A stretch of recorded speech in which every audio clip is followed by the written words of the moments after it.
Hi everyone, welcome back to the Procrasti-Knitter podcast.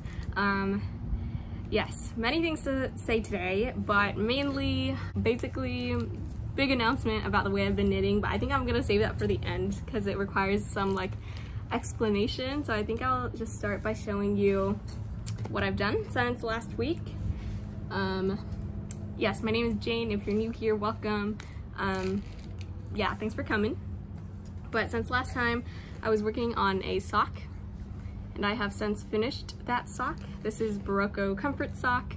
I forget the colorway. I think it's like Stewart Island, maybe.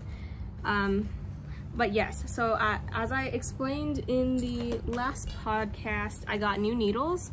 These are size 1 needles, so 2.25 millimeter needles, and they're smaller than the ones I knit on. I knit on a size 2 the first time I knit socks. So these are significant. I forgot to bring the other socks, but these are significantly smaller than the other ones. In fact, they are too small for me. I mean, I can fit them if I really squeeze in, but it's not an ideal situation. It fits Jenna, but even she has trouble fitting it. But she kind of has big feet, so she's glaring at me. Okay. Anyways, I knit these magic loop again, and I did the heel right this time. So, well, we'll see about that. I did the heel what I thought was right this time. So it is a slip stitch heel. So it's on the right side, I think it's like slip, knit, slip, knit. On the wrong side, it's slip the first one and then purl the rest. But yeah, I'm happy with the colors and how the colors turned out. After I knit one sock, this is how much yarn I had left. So yeah, I definitely think that these, well, I don't know, because I think next time I'm gonna knit a medium. I think I'll stay on the size 1 needles, but I'll knit a medium size. I knit a small following Crazy Sock Ladies pattern. So I think next time I'll knit a medium and see how that turns out. So a small was 56 stitches all around. I think a medium is 64. So that is what I'm gonna do next. I don't think I'll finish the pair, at least for a while. I might even rip this out because I don't know. I don't think Jenna will wear them. I don't think I'll wear them, but I don't know. I was like more than halfway through, so I was just like, I should just finish it, even though I knew I was doing the wrong thing. I guess I'll talk about it now, since this is what I discovered. So you can look at my sock and tell me if you notice something strange about it. What about when I do this? What do you notice? What do you notice? So last time I was saying how, you know, I don't know why, but my socks don't want to lay straight. They want to lay like this instead of like this. Like they don't want to do this. Like when I straighten them out, they like twist. And the reason is I've been knitting twisted stitches. So I'm a continental knitter, which means I hold the yarn in my left hand. It's because I learned to crochet first, and I'm just used to holding and tensioning the yarn with my left hand. So that's what I did, and the way you knit continental, you're supposed to scoop up the yarn with the right needle, but I've been kind of yarning, doing a yarn over on top of the needle instead. So it's like doing it in an opposite motion, so it twists the rib or the stitches. And twisted rib is like a real effect, as you can see, so this is twisted rib unintentionally, and it's pretty sweet. It looks much cleaner than regular rib, and it's a really nice effect that people design on purpose. But yeah, this is what it looks like if your stitches are twisted. It's kind of like its own ribbing. I don't know. But that's why my things have been twisted. I also think, and I've been knitting like this my entire time that I've been knitting. I remember, if you watched my vlog, my Vlogmas vlog, when I first learned how to knit, the second day of knitting, I had stayed up all night the night before, and I had told the vlog that I was oh my gosh, I woke up and I realized I was knitting wrong, so then like I'm gonna try to fix it. And then in the vlog I was trying to fix it correctly, like I should have been, but then midway through the vlog I was like, no, I am doing this right, like the original way was correct, like all along. Like I was just freaking out for no reason, so I continued doing twisted like stitches while knitting. And because they were consistent and they kind like, I mean, yeah, I don't know, it's kind of hard to tell that there was anything wrong with it. The first sign of like, the first thought that I was like, am I knitting correctly, is when I knit or when I see other people's knitting, there's always like this column of like, a column that stands out in the knitting, if that makes sense. So I'll show it to you here. This is the first project that I'm doing. So yes, I'll show it to you here. Do you see like how there are lines that run down? And I was like, why doesn't my knitting do that? I didn't really understand. But I was like, maybe it's just like, cause like my tension's different or something. Never really thought too much of it until, I don't know, it was like the sock. And I was like, why is it twisting? And I think I was just binge watching some YouTube videos, which is a thing I do pretty often. And I was like, I am actually doing this wrong. Like this is actually incorrect. So then, and you can see that the stitches are twisted. But I just thought they were supposed to look like that. But then I confronted the truth and admitted to myself that I was doing it wrong all along. So I realized that about halfway through knitting this sock, and I was like, ugh, I already started, I might as well finish. And I wanted to do the heel correctly, but obviously it's not correct because I didn't, you know, because it's not, they're like, it's like a twisted slip stitch heel. So yeah, that has been my journey with knitting so far. That's been frustrating. I like, yeah, so that's why I'm like, I don't know if I'll knit the other sock. I'm considering just ripping this out altogether, even though it looks so good, because I'm like, one, I can't wear it, and two, like the fit isn't good, and two, it's like it's just a sad reminder of my wrong ways, I guess. But yeah, that is the big discovery of the year, I guess, is that I've been knitting wrong. And yeah, I'm excited though to try to knit correctly, but I do think I'll just go up a size.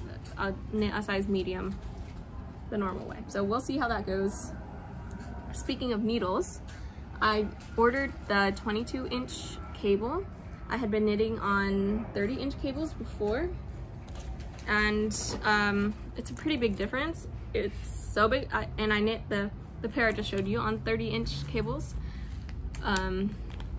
It's a pretty big difference in terms of cable length, and you can really feel it, like, you know, this is the difference.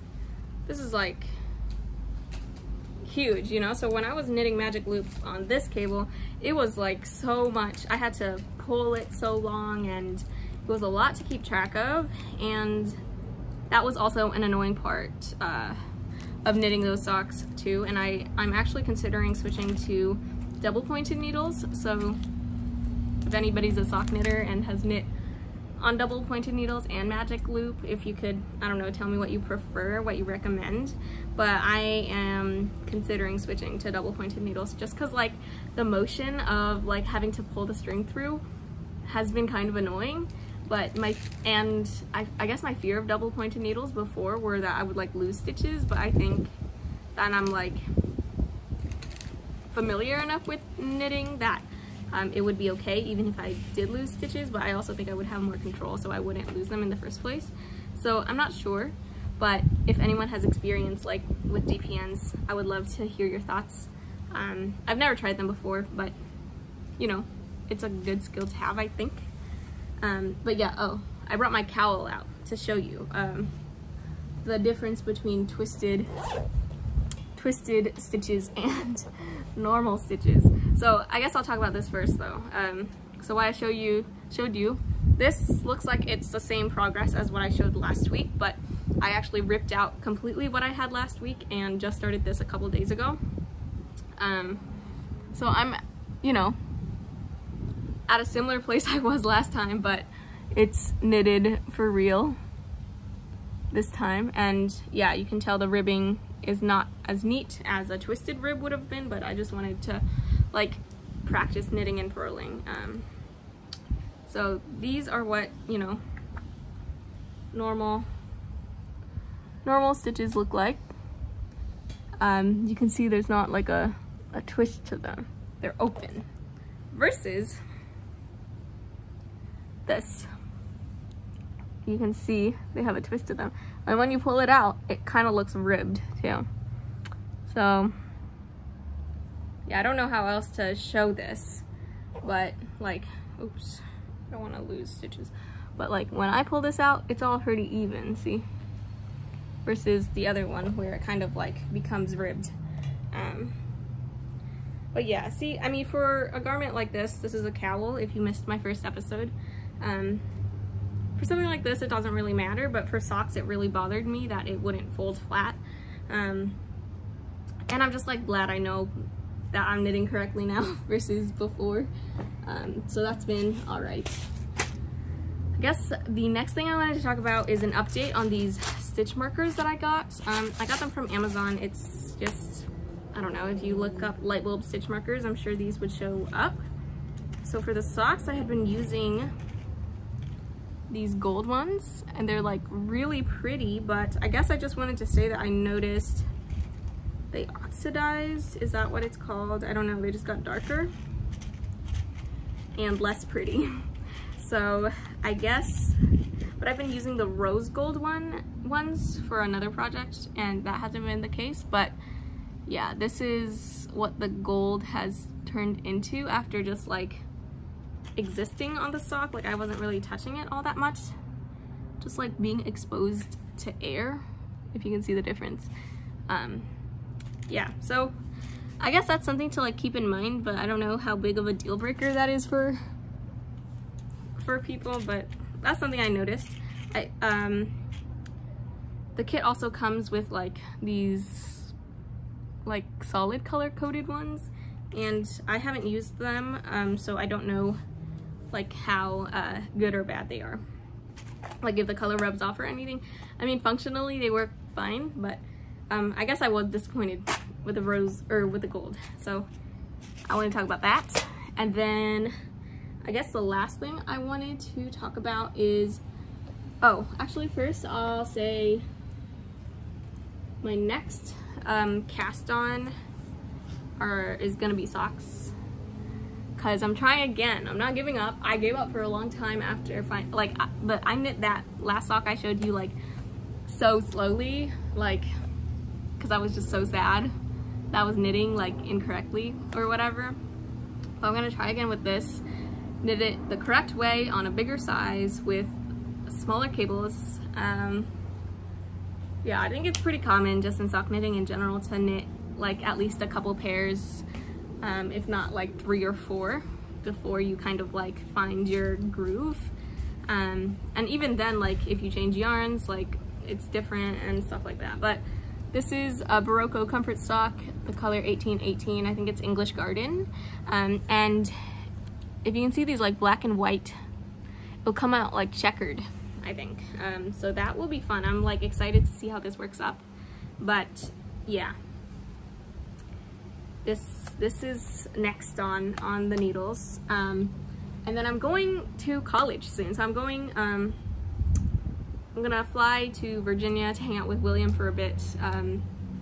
So the day this video comes up, I'll be on the plane. But yeah, so I'm going back to college soon, and I wanted to bring some yarn with me, but I wasn't sure. I want to bring enough yarn for like one project, one uncasted on, like one new project. So I guess, I don't know who, okay, not many people watch the podcast, so I don't know what feedback I'll get, but I'll just show you just in case the people are watching. So I got yarn from William when I visited like a month or 2 ago, and that's what I'm planning on bringing back to school. So I have some options. So this is all the same yarn, just in different colors, and it's a cotton yarn from Manos del Uruguay. It's Peruvian cotton kettle dyed, and it's 50 gram skeins. So I guess I have 150 grams of this green color, and then 50 grams each of these two colors. And I guess I was gonna make something with a combination of these, but I don't know what I should make. Like, I have no idea. I think I want to make a sweater or a sweater vest or some sort of garment, because I have yet to do that since my sweater vest, my like low-key freehand sweater vest. So yes, let me see what. Yeah, I mean, it doesn't say like what weight this is, but I would say it's probably like worsted weight, or like maybe between worsted and DK. But yeah, I just don't know, is this enough to make something? I have no idea. Maybe it'll be like a cowl or a scarf, but I would love to make, or maybe I'll make like mittens, like fingerless gloves or something with them. That might be fun. I'm not sure. Maybe I'll make it with these two, because I think this would be enough for a pair of mittens or gloves. But yeah, this is one consideration. It's very soft, so soft. I didn't think it was cotton, but it is. So I'm excited about this, but I'm not sure. I'll definitely have to have a project in mind before I bring the yarn over, you know. But I guess by the time this goes up, I would have packed. So I guess I'm just sharing yarn with you. This is from William's mom's stash, so some of this might be like out of stock, so sorry about that, but I don't know, it's pretty, and I'll make stuff with it eventually, so it's a good preview, I guess.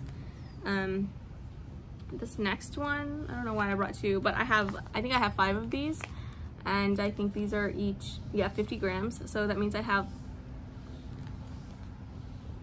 250 grams of this, which is, what's 80 times 5? 400 yards of this, and I would say this is like DK, maybe worsted. I don't know what the weights are. I don't know why I think I know. No, I think it's smaller than, I think it's about DK. I think it's DK weight yarn. So I just love this. I think it would make a great sweater vest. So I actually might do that. I might do that. Sweater vest.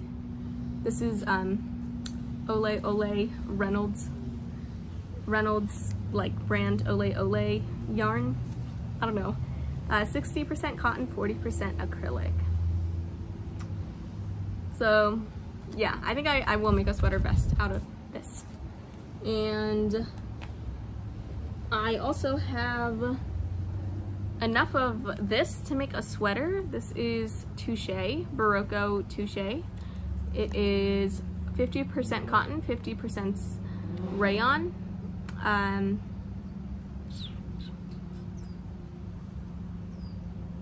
Yeah. I definitely have enough of this to make like a sweater, so I might do that, but it's cotton. And I've heard that cotton like droops after you wear it. So I don't know if cotton is the best material for a sweater, but I don't know. I definitely have enough of this to make something, but I think I'm more excited by like the gloves idea. So, but I want to make a garment. So what do? I don't know. And then this is the last yarn I have to show. Yeah, this is the last yarn. It is Barocco Nostalgia, and these are also 50 grams, 46% cotton, 30% acrylic, 24% nylon. And this is super pretty. Again, I think it would make a very fun sweater vest or like tank or something. I think I definitely have enough for something without long sleeves. But yeah, I guess I don't know. I just have yarn and no like pattern in mind for them. So I guess if anybody has relatively simple garment patterns, I would love to know about them. But yeah, I think that's pretty much it. Yeah, let me pack up here. Oh, I guess, so an update, I guess. So I placed an order with Bagoo recently, and I ordered their like Go pouch set, which had pouches that like fold, like okay, so like this is a normal pouch, right? But the pouch they had like became flat at the bottom. Does that make sense? It has a fold in, and then you can, so it can sit on a table if you have stuff in it. But yeah, I ordered a set of those, and they came in, and I bought them with the intention of them being my like project bags that I could throw into bigger bags, because I was using this for socks, and that was like fine. But I mean, I'm working on this tee. Oh yeah, by the way, if you missed other the previous episodes, you should watch them. But also, this is the Dill Tee by We Are Knitters. But yeah, so I'm now using this for the Dill Tee, and it's working fine right now because this is how small the ball of yarn has become, so it fits well. But I know that once the tee grows, and this is just the front panel, it will no longer be suitable for a garment type project. I also don't love the print of this, but I mean, it's what I have, so I'm gonna use it. But yeah, I guess I've been looking for project bags, and I don't want to spend a lot of money on them, so it's kind of, I've been looking, I guess, and I feel like a lot of project bags I see don't have like a print I'm attracted to. I don't know, but I guess I wanted to show that this has been my project bag. I don't even remember where I got this. It must have come in some like beauty order that I purchased, because they tend to do that, like send you pouches. But these pouches that fold up flat without like the bottom, I feel like aren't great and conducive to like project bags, but that is okay. Yeah, that was like a random update, but I don't know. I do not know. I think that's all I have for this podcast. Again, if you have any like garment suggestions of things I could or should make, definitely leave them down below. I will check it out. I would love to know who is watching. If you could like tell me a little, I don't know, say something about yourself, introduce yourself, I don't know. Yeah, I think that would be fun to like get to know the people who are watching, even if they're people I already know. That would be cool to see who's here. But yeah, thanks for joining me. Make sure to follow me on Instagram if you would like to be updated. It's not like a knitting only account, but I do post updates, and I'd like to think I do cool stuff, and it would be cool if you joined me in my life adventure. Okay, thanks for joining. Please like the video, that would help a lot, and subscribe if you'd like to be updated, and I hope to see you next time. Bye!